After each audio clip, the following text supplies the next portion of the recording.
roll it.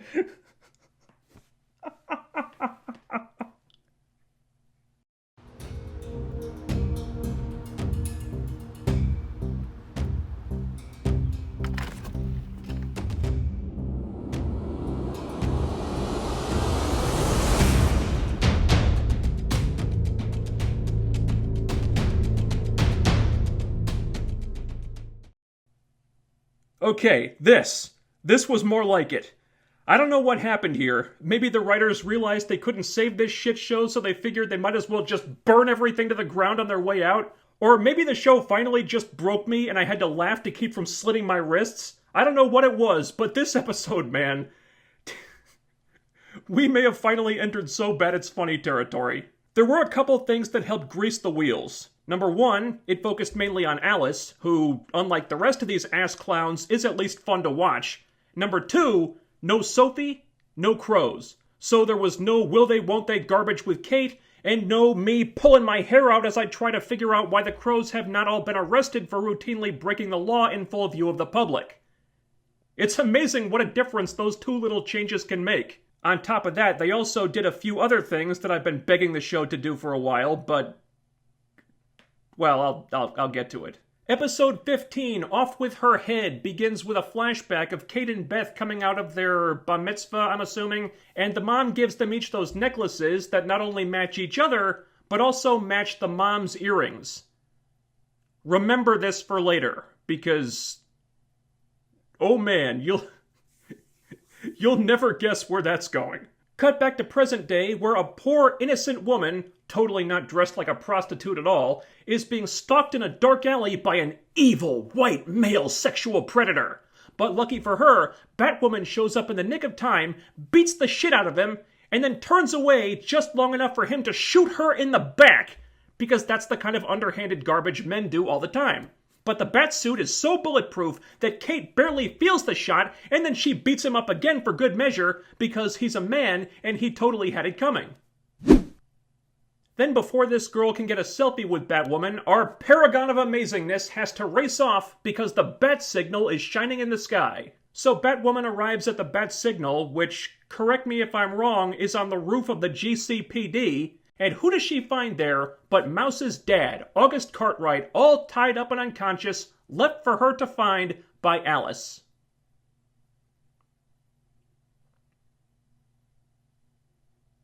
So you're telling me that Alice walked through police headquarters toting the unconscious body of a fully grown man, somehow did not get recognized by anyone there despite being the most infamous criminal in the city, left the body on the roof, turned on the bat signal without drawing any attention whatsoever from the media or the building full of police officers, mind you, and then vanished into the night without getting caught or even noticed? Yes, that is what they're telling us. Wow. I mean, they did previously establish that Alice can become completely unrecognizable to the people trying to bring her in by wearing a hat. So maybe she did that again, and that's why the cops didn't notice her? Plus, as far as anyone knows, Alice is dead, so I guess they wouldn't be looking for her, but you'd think they would notice the unconscious body she was lugging around. That's not something she could just hide in her purse next to her tampons. Someone is going to see this thing! Oh, but I guess it must have been only male police officers on duty that night, so they were either asleep or too busy stuffing their faces with donuts to notice that Alice was pulling a weekend at Bernie's in their own precinct, right? You. Stuffed inside Cartwright's mouth is a note that reads, "Ask about Mommy Dearest." So Kate tries to figure out what the deal is with that, but I want to point out just for the record here that Alice, the villain of the show, just brought a criminal to justice. She literally brought him right to the police station. Alice just did a better job of upholding the law than Kate has ever done, and Kate's supposed to be the hero of the show. So then Kate takes this incredibly guilty, dangerous, insane criminal away from the police station and brings him to her gay bar. And the writers could have easily avoided Alice making Kate look like a total jackass here if they just had Alice drop Cartwright off at Kate's gay bar in the first place. Anyway, Kate calls Jacob, he shows up, and she very quickly informs him that 1. Alice isn't dead, 2. This is the prick who kidnapped Beth and turned her into a psychopath, and 3. He's been posing as the most renowned plastic surgeon in Gotham for years by covering his face with a mask made of ass. Jacob takes this news pretty well. And by that I mean he knocks back a drink and then tries to kill the motherfucker. Because when you want to commit revenge-fueled murder, it's best to do it when you're completely hammered. Frankly, I don't blame Jacob at all. Kate spared him the multiverse explanation, but that's still a whole lot of batshit insanity to drop on someone all at once. Cut to Alice searching some old abandoned building for Mouse, and she finds him in the basement with that fear toxin inhaler still strapped to his face. At this point, he's been breathing that shit for at least 12 hours, so he's a little unhinged. Though not that much more than usual, oddly enough. Alice frees him and tries to convince him that she's real, and she also wonders where they are, and Mouse says it's the Queen of Hearts' house. So, more Alice in Wonderland references, but we're long past the point where those stop feeling quaint, and the show really needs to knock it off with that stuff already. Cut to another flashback at the Crazy Farm where Mouse's grandma comes for a visit. At this point, Beth is out of the basement and has been put to work cleaning the floor completely unrestrained. And if you're wondering why she isn't trying to escape now, just wait. It gets worse. By the way, in one shot she's scrubbing the floor and it's all wet, and then they cut to another shot and the floor is completely dry. Fire your editor, you idiots. So the grandma is this bitter old hag who, stop me if you've heard this one, really hates men because her husband treated her horribly and didn't die soon enough. Beth is in semi-Alice mode at this point. She's not playing with a full deck anymore. She's at about half a deck right now. So when the grandma asks her where she got her necklace, she doesn't remember. Back at the gay bar, Jacob is still having trouble buying all this nonsense, and who the hell could blame him? And believe it or not, and I was absolutely stunned by this, Kate wants to turn Cartwright over to the police.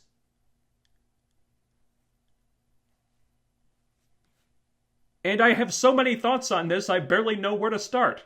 First of all, Kate, you literally just came from the police station. You could have left him there. You could have just dropped him at the front desk and f***ed off.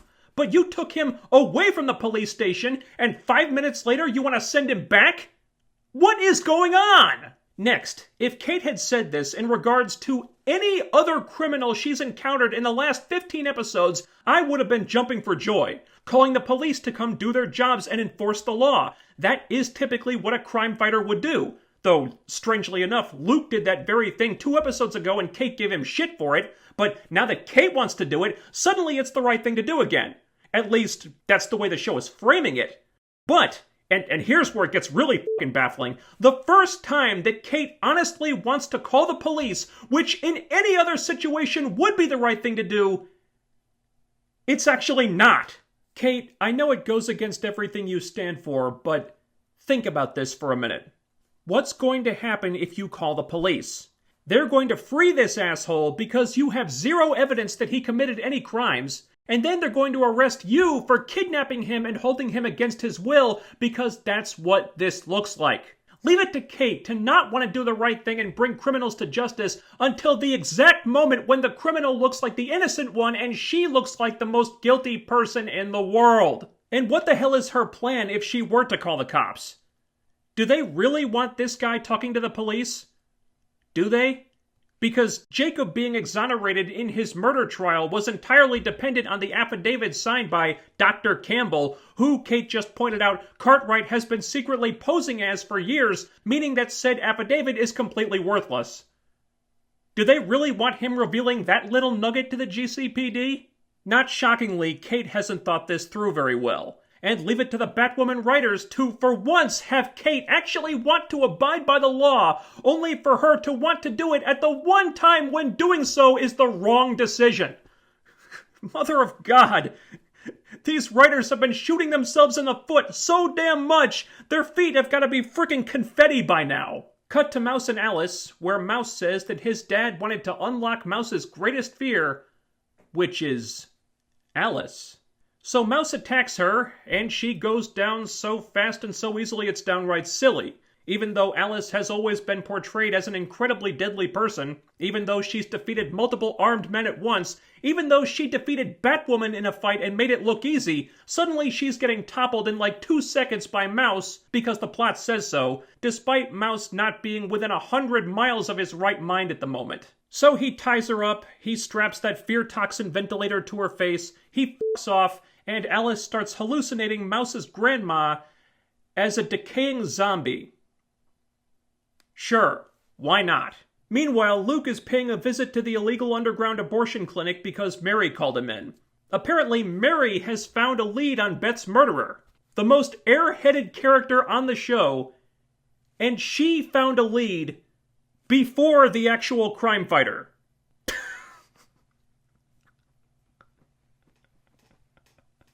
So Luke had put up flyers offering a reward for anyone who has info on that partial plate they got from the car Beth's killer escaped in, and some guy who looks sketchier than the sexual predator from the beginning of the episode has some info, and he also wants that reward. Luke is pretty skeptical about this, but Mary is very gung-ho about checking it out, so they go to the junkyard the guy pointed them to, and sure enough, because this was Mary's idea and Mary's a woman, she can't not be right about it, so they find the car immediately, and there's a sniper rifle in the trunk full of bullets the same caliber as the one that killed Beth. I understand Cartwright ditching the car in a junkyard, but 1. Why on earth would he not take the license plate off and destroy it in case anybody came looking for the car? And 2, why the hell would he leave the rifle in the car?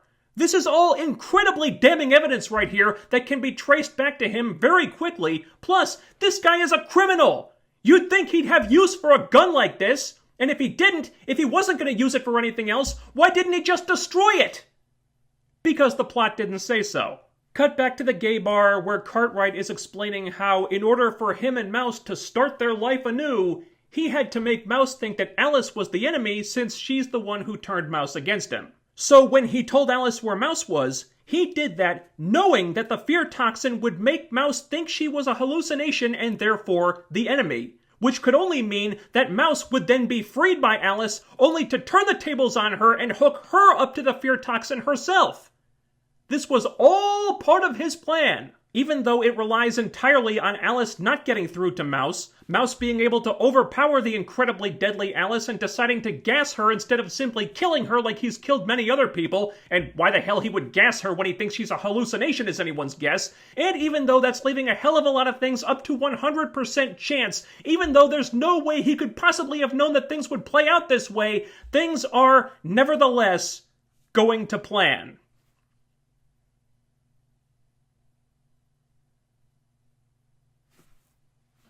He also mentions that if Alice doesn't get a shot of adrenaline to counteract the gas pretty soon, any sanity that she's still clinging to will be out the window. Because up until now, Alice has been calculated, and her collateral damage was minimized. You know, like when she bombed a high school full of innocent kids. That was minimal collateral damage. But without that adrenaline shot, she'll be even crazier. She'll be kicking puppies and voting Republican. It'll be bedlam. Bedlam! I really don't understand the logic in this situation, because Alice has been breathing that fear toxin for a matter of minutes at this point. Mouse was breathing it all night and well into the next morning, and yet Alice is the one who's at risk here? Isn't he at all worried that Mouse may have gone so completely bonkers that his mind will have snapped harder than the audience's suspension of disbelief? I mean, the guy did say that he wanted to start a new life with Mouse. Presumably, Mouse would need to be at least semi-lucid for that to happen, and yet he's not concerned about Mouse's state of mind at all. I can't make any sense of this, but I've already put more thought into this situation than the writers clearly did, so odds are they couldn't either. So Jacob loses it and tries to strangle the piece of shit, but Kate stops him because if we kill him, we're no better than he is. Remember this for later. And then Jacob leaves to go pull info off the guy's phone. Cut to another flashback where Beth is serving Mouse's grandma tea. But the tea is too sweet. So as punishment for this capital offense, the grandma beats the shit out of Beth, pours the scalding hot tea on Beth's hands, and worst of all, gives her a haircut! This is intercut with the hallucination where the zombie grandma is scaring the living crap out of Alice, and it's absolutely preposterous. Then we're back in the flashback, except child Beth has been replaced by adult Beth. So either Alice's memories are getting jumbled or the timeline just jumped ahead like 10 years because they wanted Rachel Scarston to have more screen time.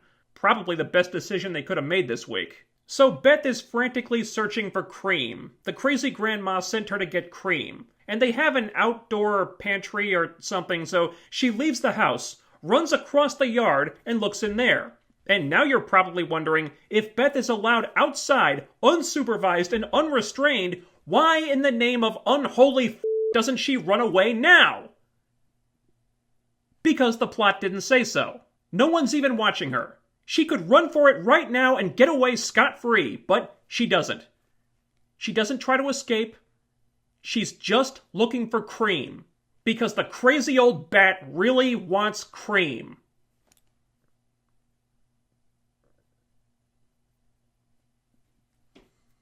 We're not even at the stupid part yet. So there's a refrigerator in this pantry, and Beth is about to look in there, but Cartwright walks in and he gets pissed off. But he's not pissed off that Beth was outside alone and unrestrained and could have escaped at any time. No, he's pissed off that she wanted to look in the refrigerator, even though it's padlocked and she wouldn't have been able to open it anyway. Get ready, this one's a doozy. Then Beth gets a little uppity, saying that the grandma hates her because Beth is young and beautiful while she's old and haggard. Cartwright can't have any of that, so he gives her 5 across the eyes, and then we cut back to the present, where Cartwright is blaming the grandma for destroying Alice's happiness. Your guess is as good as mine. I really don't know what they're doing anymore. So Cartwright assumes that Alice gave him to Kate because she wanted Kate to hear this story and then kill him, but Kate rejects this idea because she knows that I would never kill anyone. Except for that time she totally killed someone. Remember, Kate? When you killed Bruce? It wasn't that long ago. We're only talking weeks here. But I guess the writers are retconning that too now because that doesn't appear to be a thing anymore. Oh, how quickly we forget! Anyway, Cartwright will tell Kate where Alice is. He just wants some water first. So Kate gets a glass. There are several harmless plastic bottles of water sitting right there on the bar, but she gets a glass, fills it with water, gives him a drink, and puts the glass down on the table right next to him, and I see it coming a mile away. The second she picked up the glass, I knew what was going to happen. He instantly grabs the glass, because not only was Kate, the self-professed better-than-Batman crime fighter, completely oblivious that Cartwright had freed his hands, she also put something he could easily use as a weapon within his reach, and then walked away. Oh my God! You have to work really, really, really hard to be this f***ing dumb. And I'm not talking about some poor kid who was born with Down syndrome or mental defects or something either. No, that kid would have known better. That kid would have been way too smart for this. That kid is pointing at Kate and laughing his ass off right now. For a human being to be this stupid, there has to be a school for it. There has to be some batshit clown college in the Berlanti-verse where they teach people, where they aggressively drill into them how to be this dumb. That's the entry-level class every freshman starts with. Stupid 101. First lesson, whatever a smart person would do the opposite. So because Kate is officially the dumbest person who ever lived, Cartwright smashes the glass, takes a broken piece, and gashes his own throat open because he'd rather die than spend one more minute in Kate's presence. A sentiment that mirrors my own every single Sunday night. So Kate calls Mary as Batwoman and asks for medical advice on how to keep this guy from dying, and Mary gives Kate basic common sense information that any non-medical professional would probably know. Is the wound spurting blood? No? Well, then it probably missed the artery, so just sew it up and take his pulse. For that, Kate needed to call a doctor. So she closes the gaping wound in Cartwright's throat with a staple gun, and then he's fine. Are we at the stupid part yet? Nope. No, not quite. More hallucinations. Zombie grandma says no one will come for Alice, but then Batwoman shows up to help Alice, but Jacob shows up too and he wants to kill Alice, so Jacob and Batwoman fight. Jacob says Alice is a lost cause and the world is better off without her. And Batwoman suddenly agrees and thinks he's right, and Alice isn't worth it after all, and then the two of them just leave. Back at the gay bar, Kate has tied Cartwright's hands up again, presumably double-knotted this time, and he's speaking surprisingly well for a guy who just cut his own throat open and had it stapled shut. Anyway, Kate offers to make a deal and let him go free if he just tells her where Alice is. But that offer is meaningless. Knowing Kate, she'd probably just let him go free anyway, like she does with most of the criminals she comes across. But the offer is on the table, though Kate isn't happy about it, and she wants Cartwright to look at her. Really look, because she wants him to recognize that Kate is everything that he stripped away from her sister. Honor, integrity. She says this. Honor and integrity. The writers put these words in her mouth. And I'm pretty sure they were not meant to be said ironically. There are brain-dead coma patients. Human vegetables being kept alive by machines that have to breathe for them because they don't have enough mental acuity to breathe on their own. Who have more self-awareness than Kate Kane. Do I even have to make a joke about this? If Kate Kane is the face of honor and integrity, then you might as well just go ahead and sterilize the whole human race, because future generations should not have to grow up in a world like that. So finally, he gives Kate the address, and then she calls Jacob and gives him the address. Cut to Bruce's office, where Mary could not more obviously be looking for the entrance to the Batcave if she tried, and Luke could not give less of a crap about it. He's running the plates on the car, he finally finds them and discovers that the car wasn't registered to Mouse's dad, but his grandma. Oh my god, are we at the stupid part yet? Almost.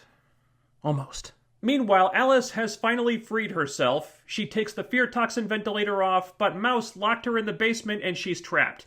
And she's really falling apart now, crying that she can't do this again.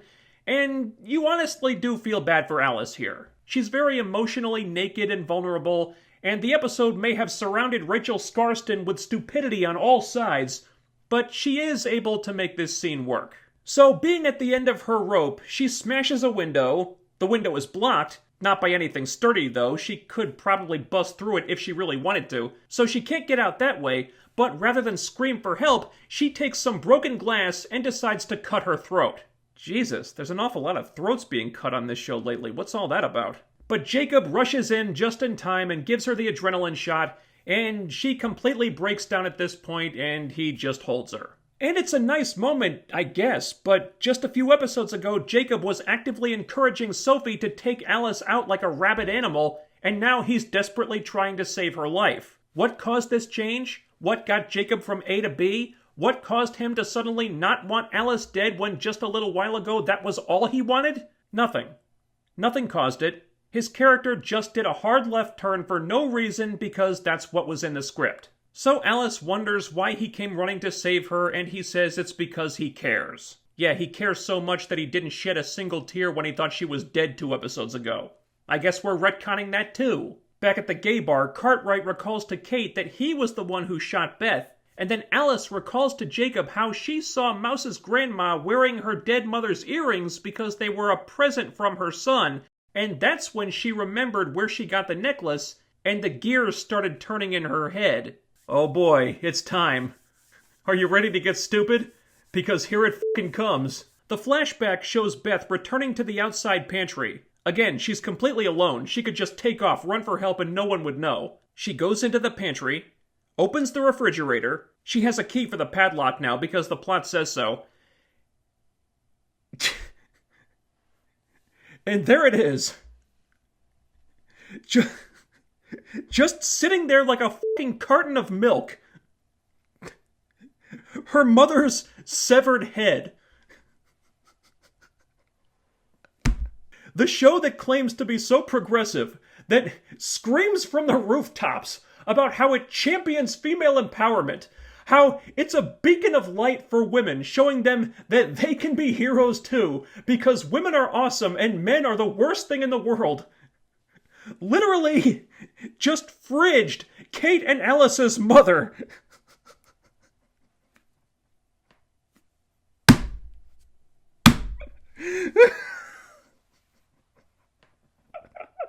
I could hardly believe it.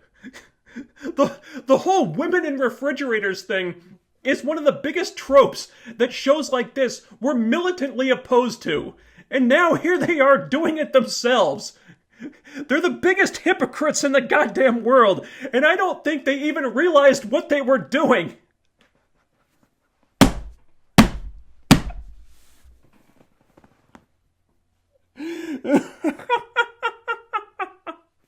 So, Cartwright explains to Kate that his mother begged for her mother's face. She didn't want to be old. She didn't like having an old face. She wanted to look all middle-aged and hot again, so she begged him to give her their mother's face, to make her an ass mask out of Kate and Alice's mother's face. Some people get old, they want a more comfortable chair, orthopedic shoes, or one of those adjustable beds that go up and down. This woman wanted an ass mask of another woman's face. I don't know how she was planning to make the rest of her body look young and attractive, but there you go. By the way, Ruby Rose is hysterical in this scene. Kate's supposed to be furious and horrified, but all she can do is scrunch up her face like... She even walks over to another table and throws all the bottles off the table like it's a fucking comedy. She looks like a 12-year-old boy having a tantrum. God, this episode is the funniest thing I've seen in weeks. So Beth marches back into the house, grabs the old bat's oxygen canister, ignites the oxygen, which a very helpful Twitter follower of mine pointed out is not a thing, and roasts the bitch alive. And apparently twins really do think alike sometimes, because upon learning what he did to her mother, Kate finally loses it, strangles Cartwright, and murders him in cold blood. And then the second this waste of human plasma is finally out of my misery, hopefully to never defile my TV screen again, Kate comes to her senses and tries to save his life, but chest compressions ain't gonna do shit now. Then Jacob and Alice walk in, having apparently teleported all the way to the gay bar from the house outside the city that they were in mere seconds earlier. Jacob tries to save the guy too, beats the hell out of me why, but it's no use. That motherfucker is gone. But sadly, it's not the glorious moment of catharsis that I was hoping it would be. Did I want that anthropomorphic shit stain killed off? God, yes. Did I want him to be the ultimate big bad of the season? God, no. Am I happy that I'll never have to see him again? Oh, hell yeah.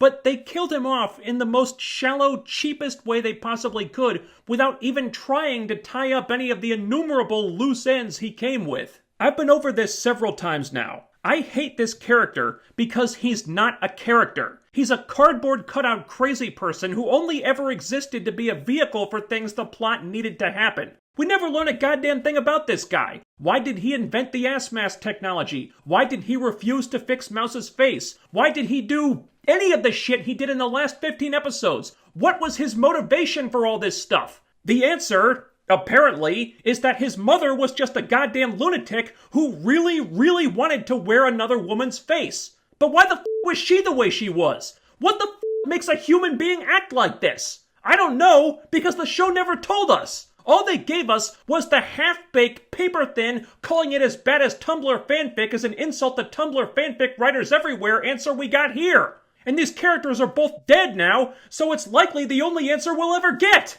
Yes, I wanted Cartwright f***ing dead, but I wanted the writers to at least make some kind of sense of him before that happened. But, just like with everything else on this godforsaken show, in the end, there was just no sense to be had. So Alice is all, "Congratulations, Daddy. Now both your daughters are killers." Sure, until the writers retcon this.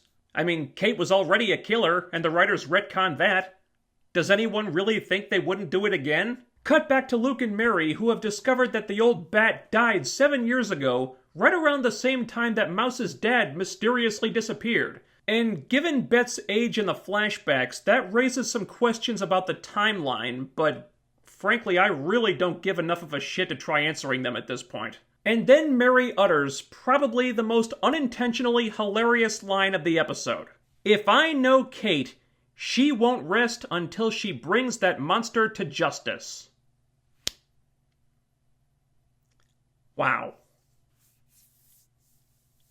She really doesn't know Kate at all, does she? I mean, I would have pointed that out before Kate strangled the asshole to death, but it's even more true now. Holy shit! Mary, sweetheart, get a fucking clue. Your family's rich, you can buy one if you have to, but you need to do it right now. Kate is not a good person. Kate does not care about justice.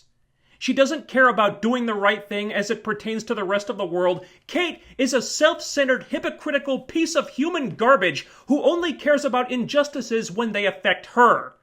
So this hero worship that you continue to have for Kate, it was a really bad look before. Now it's just fucking pathetic. So Kate monologues that she crossed a line and became the very thing she was fighting against. No, you crossed that line a while ago, Kate. Go f*** yourself. She tries to text Sophie, but Alice comes over and they both take a drink, and Alice is like, well sis, we got a dead body to get rid of, so let's get drunk fast and go do that. F*** my ass with a rusty rebar, what the hell do I say about this one? If there's one positive to take away from this episode, it's that the writers at long last did something that this show has been desperately needing for months.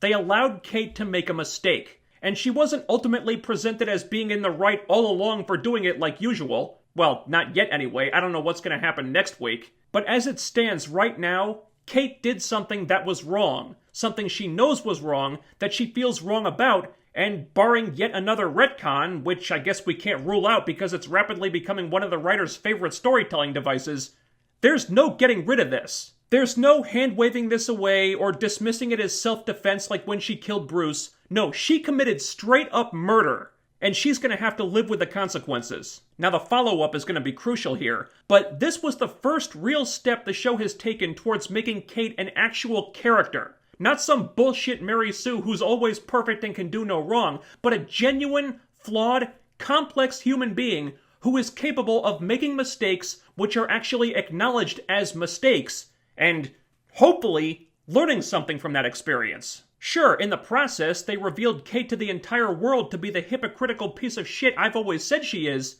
but that's the bed they made for themselves, now they have to lie in it. That's the beauty of this episode. It's like the writers finally just threw up their hands and gave up on trying to make Kate a hero, in their own delusional way. They finally realized what a loathsome, despicable, trash human Kate truly is, and just decided to embrace it. Now don't get me wrong, there's no saving this show or this character. That ship has sailed, it hit the iceberg, it's done. But with this storyline, the writers might have an opportunity to make the rest of the voyage slightly less intolerable before the ship inevitably sinks to the bottom of the ocean. And make no mistake, that's where they're headed, because Jesus Christ, the stupidity of this show has grown so massive that I think it finally became self-aware and started eating itself. Every criticism I had about Cartwright can be applied to his gargoyle of a mother times 10. We're given zero indication of why she is the way she is. She's not a character, she's nothing but a one-dimensional plot device who does whatever random batshit thing the plot needs to happen. It's the laziest writing you could imagine. Granted, that was offset by the zombie grandma stuff, which was so unintentionally hilarious I nearly pissed myself. I mean, the episode was utter trash, but I can't say I didn't get some good laughs out of it. And with the global health crisis going on and the economy dropping off a fucking cliff, a good laugh is worth quite a lot right now. So, thank you, Batwoman, for finally delivering an episode so hysterically awful and incompetent that I couldn't help but have fun with it. That being said, don't get your hopes up that the show has turned a corner here. This was an anomaly. My feelings haven't changed. And if we can't sterilize everyone else in the world, we need to at least sterilize the Batwoman writer's room before any of these chuckleheads reproduce. Because them continuing to be a part of the gene pool makes me weep for the entire human race. They did deliver an episode that provided some actual entertainment. It just wasn't the kind they thought they were providing. Speaking of, I know this is a tough time for a lot of people because of everything going on in the world right now. So I hope that you guys are at least getting some entertainment out of these reviews. I hope they make your day a little brighter. And if you feel like paying it forward, just let the ads play. If you enjoyed this Batwoman review, I've reviewed every episode so far, so check out the playlist on the channel and watch the other ones. Ding that bell icon and follow me on Twitter using the link in the description so you'll always know when new videos get uploaded. Help me fend off the YouTube algorithm by liking, sharing, subscribing, and making sure you're still subscribed. People are being randomly unsubscribed all the time because YouTube is a giant troll, and I'll be back with more very soon. Until then, stay safe, wash your hands, and I'll see you next time.